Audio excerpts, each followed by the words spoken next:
How do you make the leap from advertising to export finance? Well, there was an event. You're listening to With AI FM. Hi everyone, and welcome to Relationships with AI. I'm your host, Iyabo Oba. This podcast explores the real-world impact of AI on human relationships in work, romance, family, politics, and more.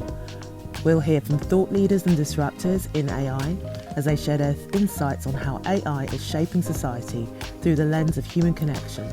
Let's get into this week's episode. Today is my first program. I want to thank you that you honoured me with you coming on and being my first guest. I wanted to be number one. Yeah, it's good. 01, love it. Exactly. And it's unapologetically at number one. Hell yes.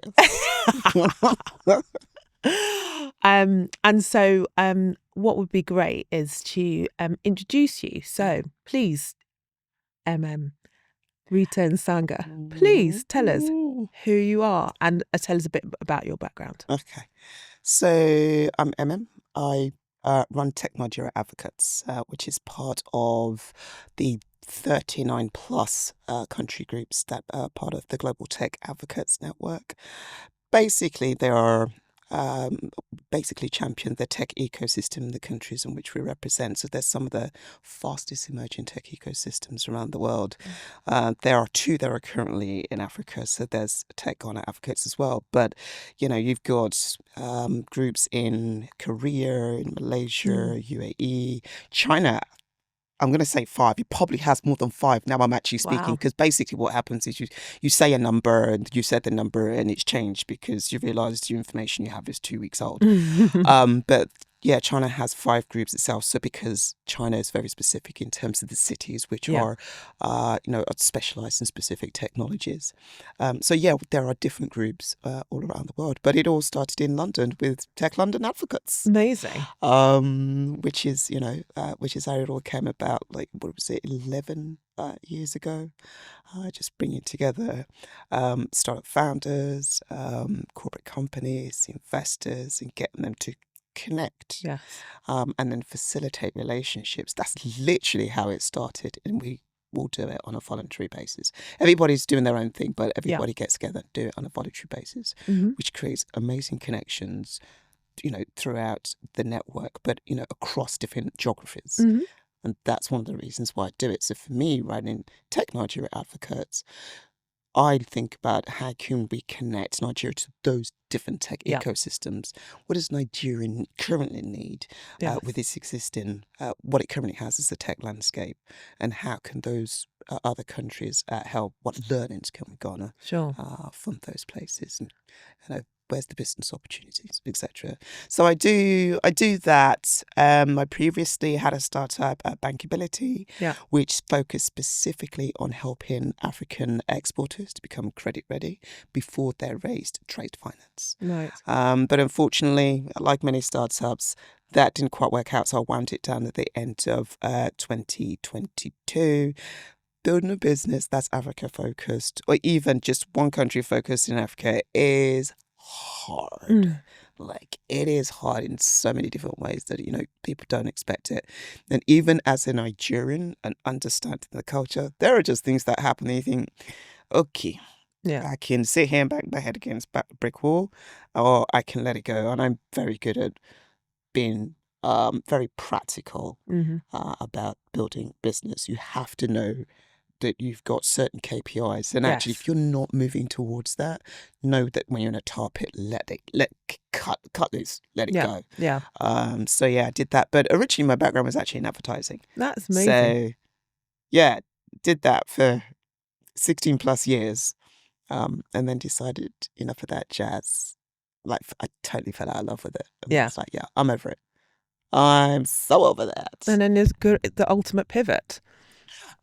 Well, not the ultimate, but a pivot. I mean, it was a crazy pivot because I quit, and everybody said, "What are you going to go and do?" I was like, "I don't know. I'll go figure it out as I go along." So it was just a journey of discovery.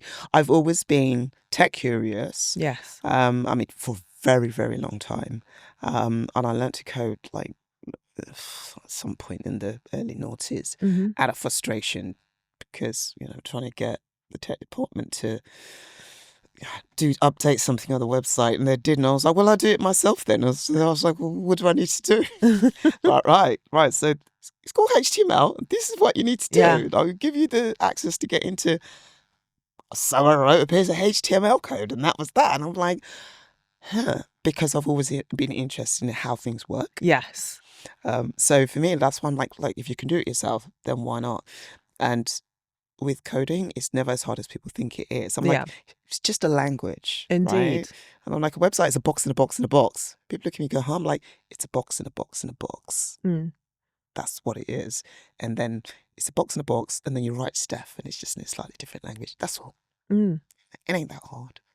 So just a gentle steering of like, there's always been sort of the relational side of things in all of the things that you've done. Yeah. So just on that, so I mean, we're talking here about, it's fascinating here about your background and what brought you to this point. We sort of the focus of our time here is going to be about AI specifically. So in your one of the sort of key areas that we enjoy or we want to unpack is how have you seen AI play out in your current capacity within the startup world, within your tech London global advocates and Nigeria world, and then how have you seen it play out with regard to sort of relationally amongst those groups? What things have you been able to observe and see? AI is a funny one. So I kind of sit there and going, okay, we're going through a hype cycle. And I'm like, 3 years ago, it was machine learning. Every startup and their dog was a machine learning startup. Now every startup and their dog are AI startup. And I'm just like, here we go again. Yeah. Like literally, that's how I feel. It is, I mean, it's exciting in the sense that, I've been reading books over the years about when we're going to get to superintelligence. So when you read those books, and there's always there's such massive disagreement as to when that would actually happen. When I say superintelligence basically means when we get to the point where, the machines themselves actually do not need the input of humans and they start to do for themselves, but they surpassed human intelligence. So because they've surpassed them, we no longer have control of them. So there's arguments, it will be in 50 years' time, it will be in 100 years' time, it will never actually happen. And it's funny because earlier this year, I actually took one of the books, because I hadn't read it, AI Ethics, so I took it to Liberia, so I had to go and do a project in Liberia. Yeah, who is that by? I can't remember who it's actually by, but you can Google it, but it's called AI Ethics. And it actually says in there, we're not going to get to AGI. And I'm like, and this book is about 5-6 years old? Okay. So 5-6 years ago, the idea that generative AI would get there was questionable. Right. So reading the book, earlier this year, I think it was in February or March, I literally sat and laughed and went, wow, okay, well, here we are, because we are actually here. Yes. It has arrived. And it's something that, everybody's embraced. Nigeria in particular have been, as they always are, Nigerians are quick to adopt technology as soon as it comes out. And there's actually a startup that's based in Ikorodu, just on the outskirts of Lagos. I think they're called Awari. They are developing a local LLM. Oh. They haven't been at it for 6 months. No, they've been at it for, a couple of years. But they've been quietly getting on with it and just head down doing what they're doing. But typically, like everybody else, Nigerian startups are like, okay, so we're going to integrate, Gen AI into, what we're actually building. The question is, what value? Yes, is exactly. it truly delivering? Even the government themselves are heavily focused on, okay, so we need to adopt AI as a technology and encourage startups to use it to solve some of our big social challenges. But my fear is, what value does it really bring? Do we truly understand how to utilize it, not for the sake of utilizing it, but does the user case make sense? Yes. And I think it's the same across any of the GTA groups. You can go to any of the vertical groups, because we also have vertical groups, or any of the country groups. You will hear very similar conversations and very similar thoughts in terms of, okay, beyond the hype, realistically speaking, what are the real kind of useful applications? And does it stack up? Because Right. AI casts, yo. Yes, it does. Like, and you kind of have to rub your chest a little bit, because I'm like, GPUs, compute, power in Nigeria. I'm like, power. The amount of power that it actually consumes. Google's energy consumption increased by, was it 43% in 2023? Wow. Because of their AI development, because of what they're doing with Gemini. It's like, what the? Yeah. There's a lot going on Yeah, there. so that whole net zero thing, that gone out the window. Forget that. I'm intrigued by your point about the fact that you said, what is the substantive impact for society for with AI? And just obviously there are great benefits, but sort of how can that be utilized? What are the things that you've seen that you think, this could be really good, and with regard to helping enhance human connectivity, what things do you sort of see? When I think about it from a business perspective, for me, I always look at mundane things, the repetitive things that we have to do. And that's the one thing that everybody's in agreement with, that actually that's what AI is great for. It doesn't matter whether it's a co-pilot or whether it's an AI agent, the ability to actually use it to take out a lot of those mundane tasks and allow people to actually focus on the real important things. Because if you think about 100% of your day, if you're spending 50% of your day doing repetitive tasks, that is costing the business money. Yes. If you're able to then go, well, I'll spend 100% of my day actually doing things that need to be done, things that deliver value, then as an employer, I'm thinking, I'm getting greater value out of my employees. Yeah. And also, my employees or my team, they are actually getting more out of the work that they're actually doing, because who wants to sit? So with my UX design hat on, because I'm a UX designer by trade, with my UX design hat on, the fact that I have to, when I'm designing and I'm thinking about, and I'm designing a prototype, and to do that, I have to think about every single step of the product. So I am thinking about it as a storyboard. Yeah. So you design every step, and it's very long and it's very repetitive. The beauty of our co-pilot is it actually assists you in doing that. So it assists you in part of your workflow. I can design, the first part. So if there are 10 different steps, I'm not doing, 1.1, 1.2, 1.3, 1.4, 1.5, then 2, 2.1, 2.3, 2. I just do 1 to 10. The co-pilot does everything else that comes underneath. Great, I can then just get on with prototyping it. Or actually the co-pilot might figure, well, it's done all this. These is what then needs to happen in terms of the connectives, in terms of how it's going to work as a flow when a human starts, actually going through it and playing with it. And that's the beauty of AI. So I look at that and I'm like, that's amazing. Yeah. That is amazing. And then that, as you say, sort of then that's where you can sort of demonstrate value to your employer or to the good of society. Because the value of, when you're thinking about the time that development time costs a ton of money. So, with any company that uses, tech cuts across everything, right? It doesn't matter whether it's a web designer, even with marketeers, they're using technology all day long. And in their company, people use technology. It's just part of their day-to-day, whether they're using email, whatever.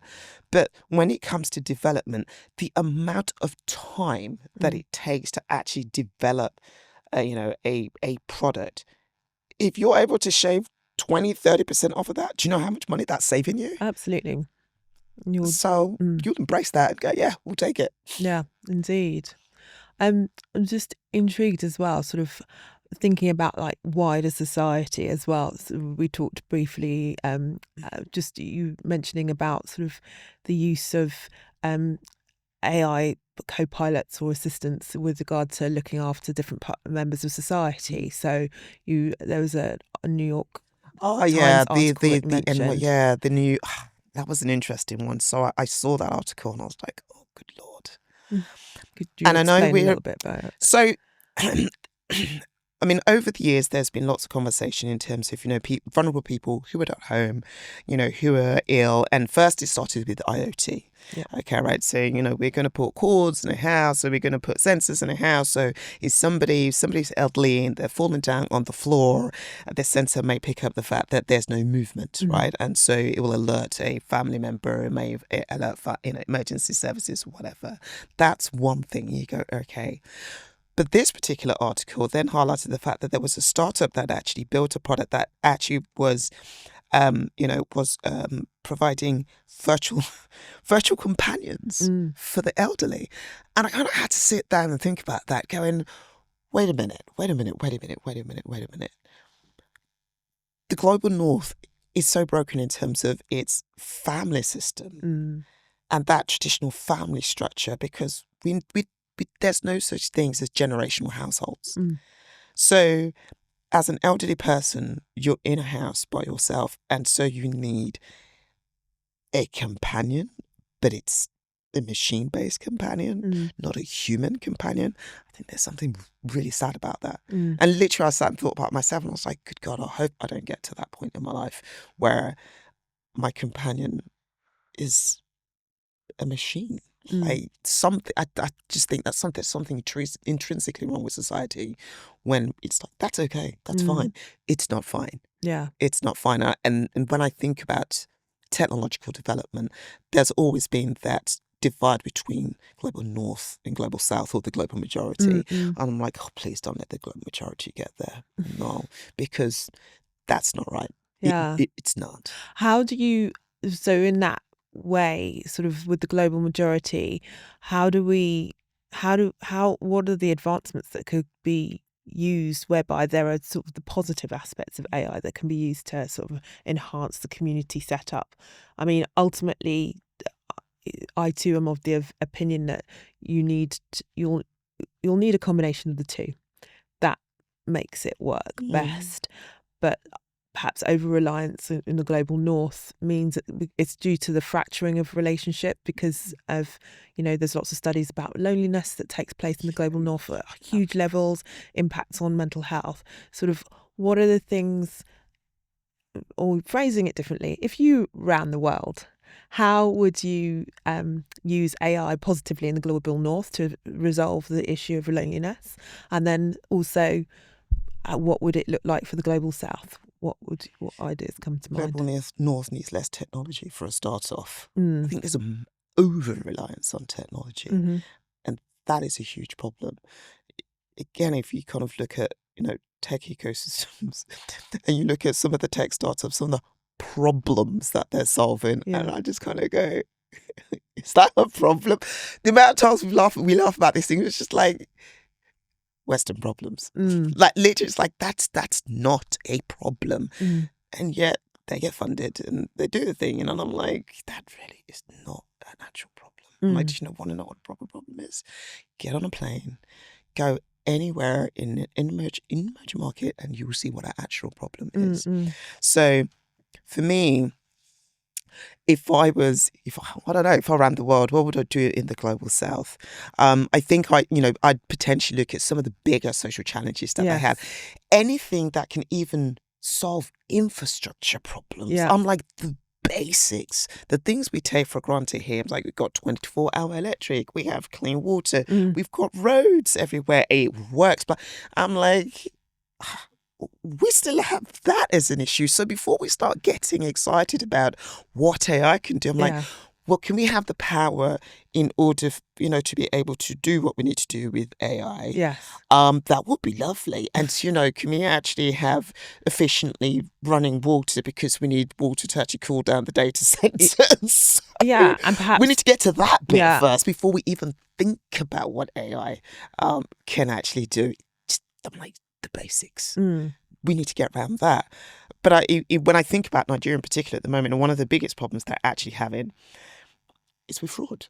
It's such a huge problem. So Nigeria is full of brilliant-minded individuals. absolutely. And the pace at which technology is adopted, not just for good, unfortunately for bad. So when it comes to things like loans, so identities are stolen quite frequently. Mhm. And literally, they'll take somebody's identity and use it to fraudulently open a bank account, get a mortgage, to get a loan, Wow. blah, blah, blah, all that. But literally, it's done so fast that they can't keep up fast enough. So it's one of the big issues that they're actually having in their when it comes to banks and, you know, the finance ecosystem out there, is how to resolve that.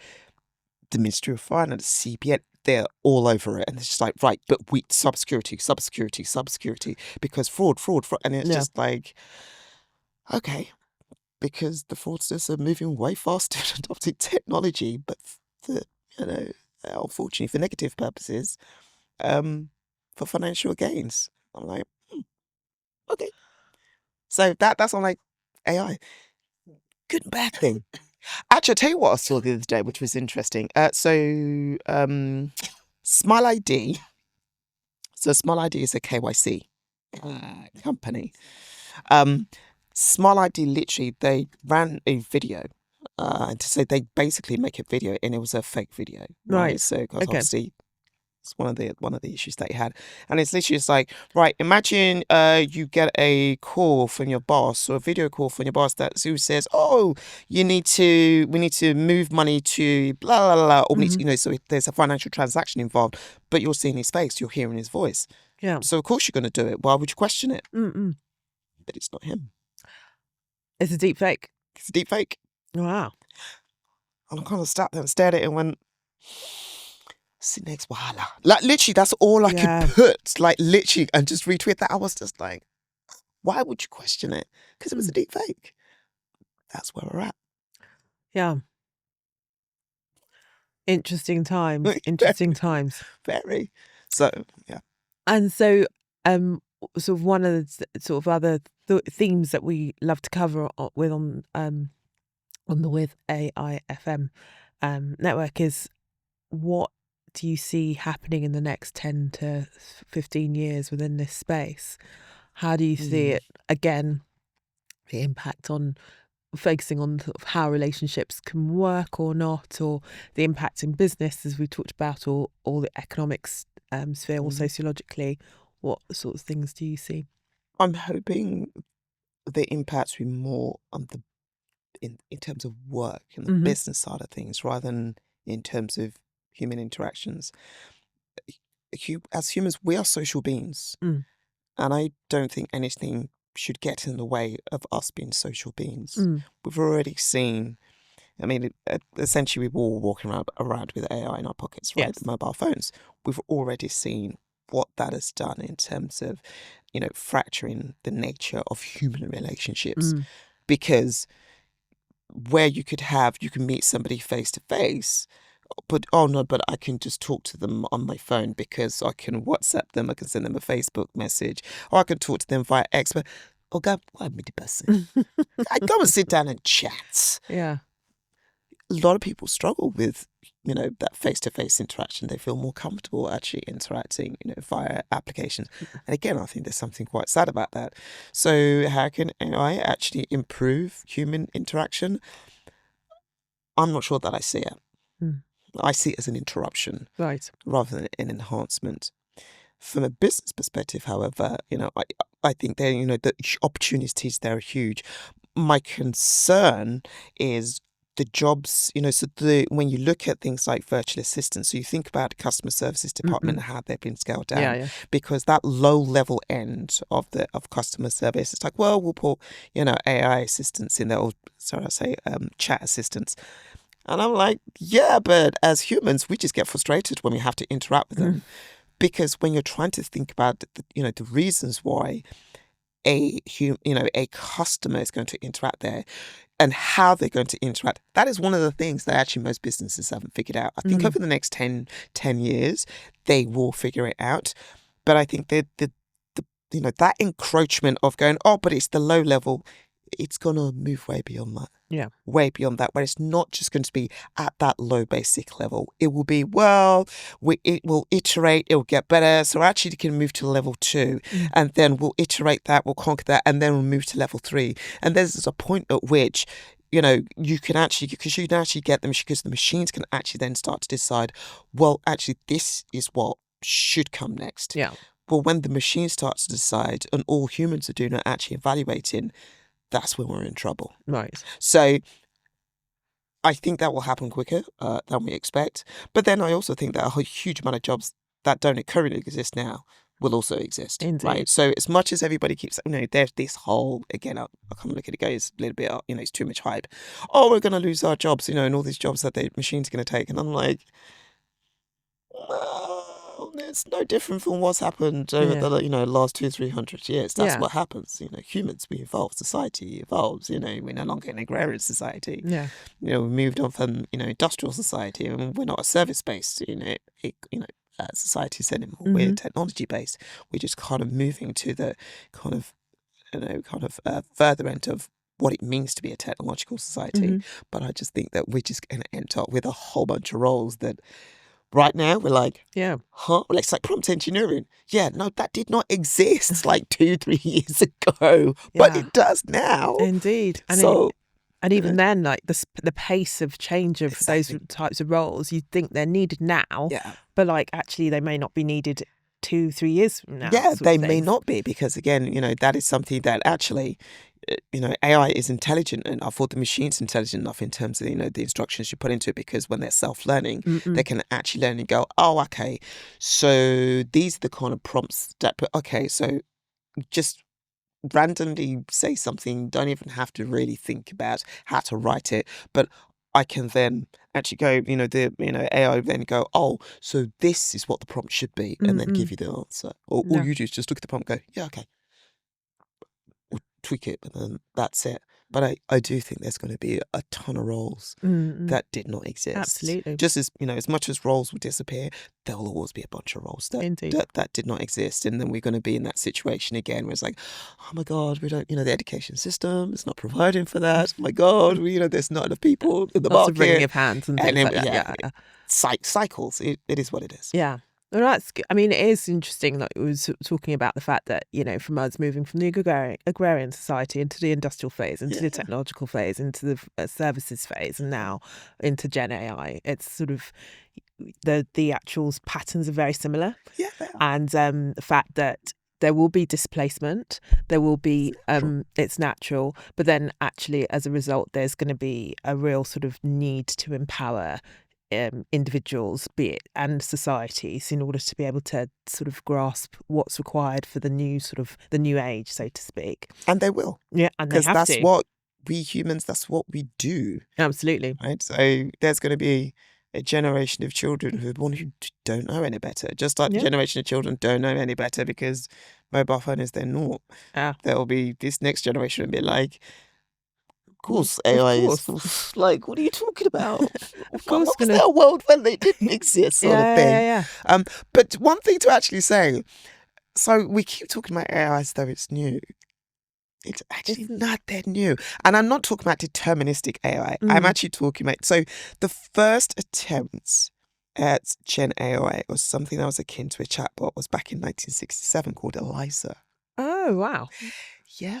So you can actually go onto YouTube and you can actually go and play with, can actually go and see Eliza. I think there's a URL on there where you can actually interact with Eliza and literally give Eliza questions and Eliza will give you feedback. 1967. So it's just the evolution of, but it's not new. But it's now we've gotten to a point where it's like actually it's been refined in a way that now actually makes sense, and we can, it can actually scale. When you think about the pace at which OpenAI acquired its first 100 users, it did it in 2 months.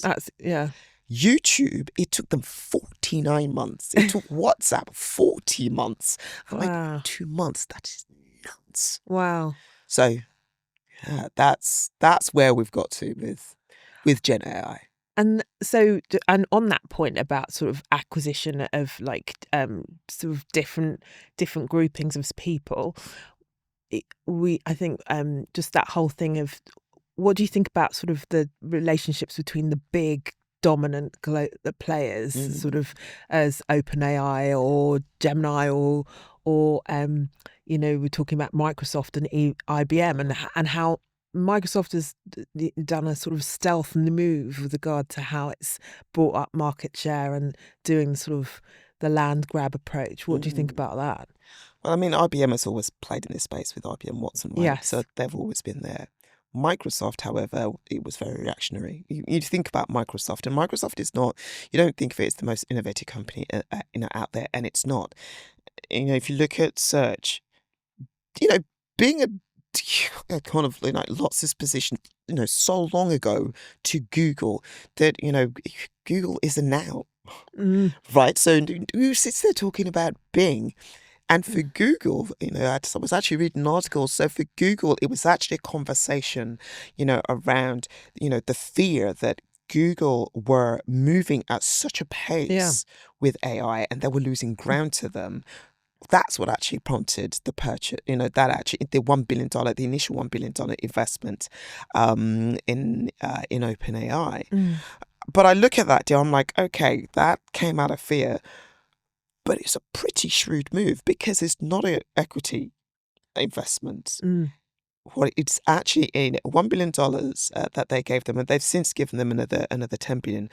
But what they actually get in return is half of OpenAI's revenue until a certain amount of that 1 billion is actually been returned. I don't know exactly how much, but a certain amount of it has been returned. So I'm like, right, so you've given them money in order to get back your money, but also also have the IP, but it gives them enough time to actually, to make sure that AI is truly integrated into their software, because it doesn't matter where you go in the world, every man and his dog uses Microsoft. Fact. So when it's integrated in it, they're good to go. This is not a question about Bing. This is a question about Microsoft's, Microsoft's product, full suite of products, not just Bing. That just takes them right back up to that dominant position that they once had before, because you're more likely, to use Word than more people use Word than they use Google Docs. I didn't know that. It is what it is. You're more likely to use that than use anything else. So you think about it in enterprise. Yeah.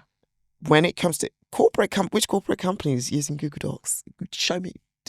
Come and tell me about it, because that's not what they use. They use Microsoft products. So it was very important to make sure that actually, that the AI capabilities are integrated into that. And of course, what Google showed was what it was possible to do with email. Yeah. So, with the prompter, so you're writing an email and then it basically finishes your email for you. And it's just like, yeah. And I need to get in on that one. And sort of, and do you think that sort of Google missed a trick on that, or did where Google missed out is they are taking so long to actually develop their product. It's like, how long was it taking you? Well, Gemini, all of a sudden they had to jump, but it's just like, it was taking them so long that literally it just, it felt they were caught napping when it came to OpenAI. When OpenAI suddenly came out, and it was just like, well, obviously, people would have known in the market, especially in Silicon Valley, etc. Nothing's kept quiet. But they came out, and the pace at which they went from no one knowing about who the hell they were to everybody knowing who they were. As I said, 2 months for them to get to 100 million users. Google, mate, somebody somewhere was asleep, and it was like they had to move at stupid pace. To suddenly go, oh, okay, we need to move way faster to actually release, what we're actually doing. In the meantime, Microsoft has got in via the back door. Wow. At the end of the day, this is all about, who has control and who's controlling the market. Yeah. This is about dominating the market, and it's a constant fight. And that whole thing of like those two core elements of control and fear, very human elements Very to human attributes. how, just looking at how this tool of AI can be used just to perpetuate or just to ensure that you are dominant in the market, be it you being an individual or a big corporation. So Exactly. Because it ensures, once you start to use it on a day-to-day basis, right? So as a consumer, it becomes your norm. And so again, you don't really think about it because ultimately we're not going to be using, as consumers, we're not going to be using OpenAI as we do now in the future. It's going to slip into the background that you don't even notice it. Yeah, indeed. Right? And that's what's going to happen. And everybody's jostling, they're all the players are all jostling for, well, this is what has been used in the background. That's what they're jostling for. Yeah. Because at the end of the day, it equates to dollars. That's what it all comes down to. Yeah. So Yeah. you want to be the one that has the largest market share in terms of the use of any kind of AI product that's out there. So that whole we're not going to be running around saying the word Gen AI 10 years from now. It's like it's in the background there somewhere. Who says again? Yeah. Oh, Python, but nobody says Python. It's React that's used to build my app. No, it's an app. I interact with the app. Yeah. The fact that it's built on React, whatever. Like average person on the road, they don't know that. They don't care. They just want to open an app. Yeah, they just want to be able to do the functional thing that will help life along. Exactly. I've just got one more question. What do you see as the biggest innovations with regard to AI in this space? I know we talked about sort of the next 5 to 10 years and what it looks like currently. So what's the big innovation piece? I think some of the things that I am most fascinated by is around healthcare. Right. Because when you're thinking about things like diagnosis, the pace at which you can actually diagnose a problem, because of the amount of data that is actually fed into AI systems to be able to spot things anomalies that you would otherwise not be able to spot, or it may take a damn long time to spot that. And I'm like, now you're talking. And some of those things can be, because I'm trying to remember, there's a startup in Ghana. And they specialize in diseases that are prevalent or very specific to Black people on the African continent. And sometimes conditions, occur when you're, acting in the West that the doctors cannot identify. What they've actually done. So they've been doing, DNA sequencing and identifying all these diseases, and they're actually working with those hospitals. Like they've got a ton of data from American hospitals that's been given to them because because it started with them identifying a particular condition with a patient. Right. Because she happened to be, I should think she was Ghanaian, if I remember rightly, I can't remember.